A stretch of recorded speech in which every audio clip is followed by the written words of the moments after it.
विद्यालय आहे। आमच्या प्रयोगाचे नाव पाणी शुद्धीकरण यंत्र असे आहे। आमच्या प्रयोगातील सहभागी विद्यार्थी, नमस्कार, मी पल्लवी मोहिते। नमस्कार, मी निकिता माने। नमस्कार, मी संतोषी सरवे। नमस्कार, मी अनुष्का जमाने। नमस्कार, मी आदिती सरवे। पाणी शुद्धीकरण यंत्राचे थर। पहिल्या थरात दगडाचा वापर केलेला आहे। त्यात अशुद्ध पाणी टाकल्यानंतर ते अशुद्ध पाणी दुसऱ्या थरामध्ये जाऊन मिसळते व दुसरा थर कोळशाचा घेतलेला आहे। त्या पहिल्या थरातील अशुद्ध पाणी दुसऱ्या थरात येऊन मिसळते व तिसऱ्या थरात जाऊन मिसळते। तिसरा थर हा वाळूचा थर आहे।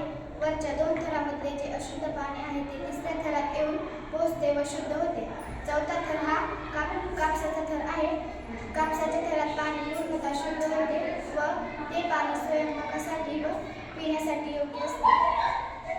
पाणी शुद्धीकरण यंत्राचे उपयोग: पिण्यास सुरक्षित पाणी उपलब्ध करून देणे, स्वयंपाक, चहा, कॉफी, अन्न धुणे यासाठी स्वच्छ पाण्याचा वापर केला जातो। शाळा, रुग्णालय, घर, हॉटेल, ऑफिस अशा सर्व ठिकाणी शुद्ध पाण्याचा वापर केला जातो। दूषित पाण्यामुळे होणारे आजार टाळणे, उदाहरणार्थ टायफॉइड, कॉलरा, पिवळेता इत्यादी।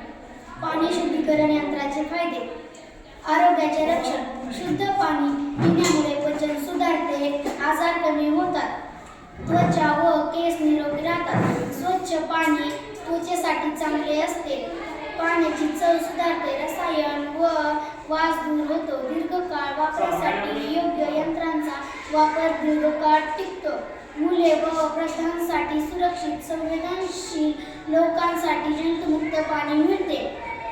हा आमचा उपक्रम आहे। धन्यवाद।